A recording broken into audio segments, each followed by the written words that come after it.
since I've been doing that and was on vacation the week before that, I haven't been on here to give you guys much to think and talk about. So I'm gonna make a couple videos now just from observations from this week in the clinic, talk to you about some clinical presentations of patients and thoughts, that kind of stuff. But this video, I'm gonna break down the reel that I just posted on Instagram with the golfer, okay? So this is a golfer that I've been working with for probably 3 years. Actually really good,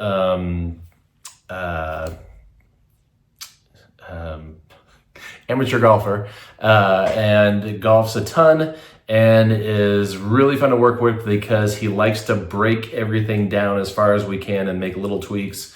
He also works with a golf coach that I know very well, and they break everything down on video so he can come back and tell me what's going on. We speak the same language, so it's pretty fun to work with him. So he's been having some issues lately.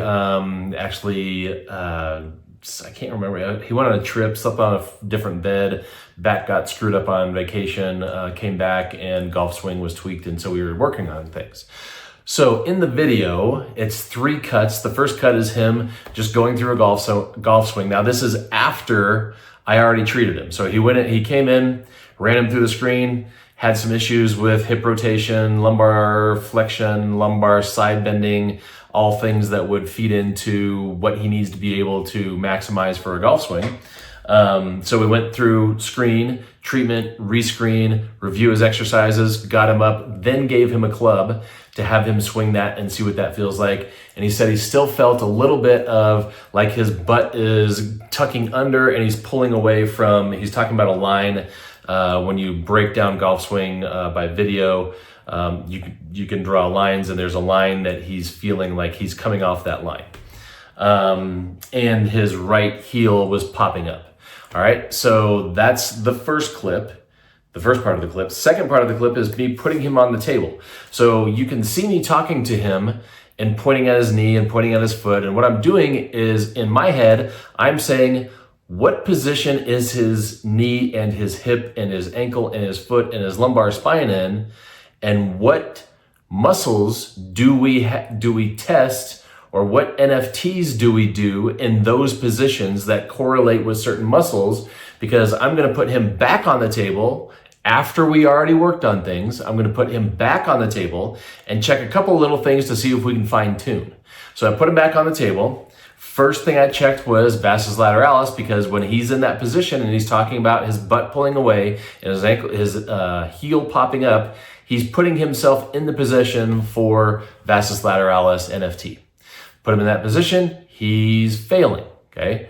Not like he totally gives out, but he's got a little stutter and a little fail. So you'll see me, I palpate that, recheck that, good.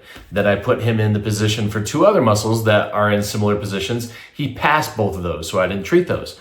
So I flip him over. I want to check soleus, because that would give him more dorsiflexion, or would cause soleus inhibition would cause the heel to lift up off the ground.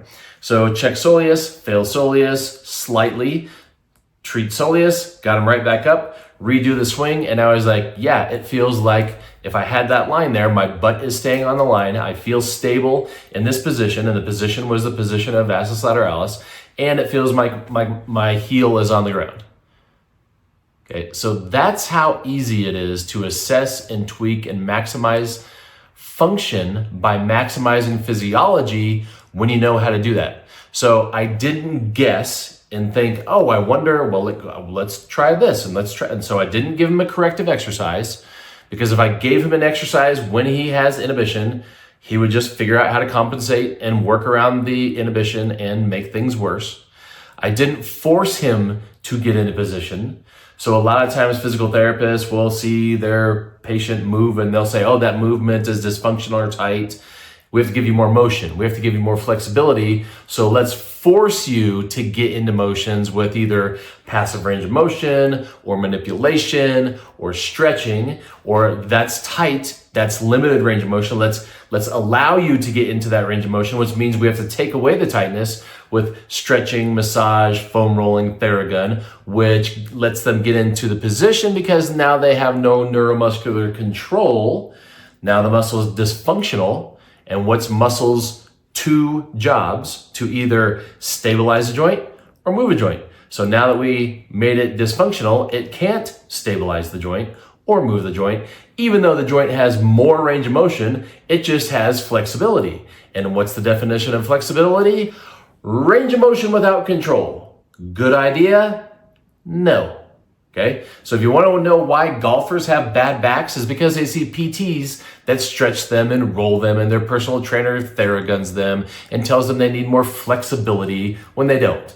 All they need to do is break down the motion that feels tight or looks limited, break it down to its physiological components, address those, fix those, reassess the motion, see if now they get in and out of the end range of motion in the transverse plane while they're weighted down by gravity. Hopefully these sound familiar because you were in our 3-day challenge and I talked about these things on day 2.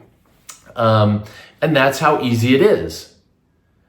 So instead of guessing and thinking you see something that you actually don't, and thinking that you need to fix something that you actually don't, and when you do those things, using things that actually make patients worse, instead of doing that, use a thought process that breaks motion down by the muscles that control the motion, because if the muscles don't control the motion, then the motion is dysfunctional. Okay, that's the root cause.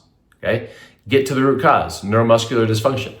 Reverse that, get them right back up, retest it. Then after we got done doing that, I just had him roll through his exercises that he already knows how to do for those muscles that we worked on, and said, okay, so this is when you feel your butt pulling away from the line or the heel popping up, these are the go-to exercises. So now he has tools to use when I'm not there. So when people say, well, manual therapists are just making patients reliant on them, so they have to keep coming back for therapy.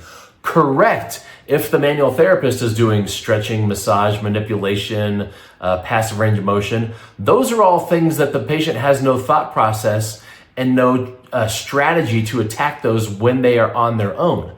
I gave him a thought process and a treatment strategy that he can check what he's doing, and when the checks fail, he has a self-treatment and then a recheck to make sure that what he worked when he did the self-treatment actually worked. That's not building dependence, that's building independence. All right, so there's the breakdown of the golf swing reel that I just posted on Instagram. If you haven't seen that, now go watch that and see if that makes sense. See you next time.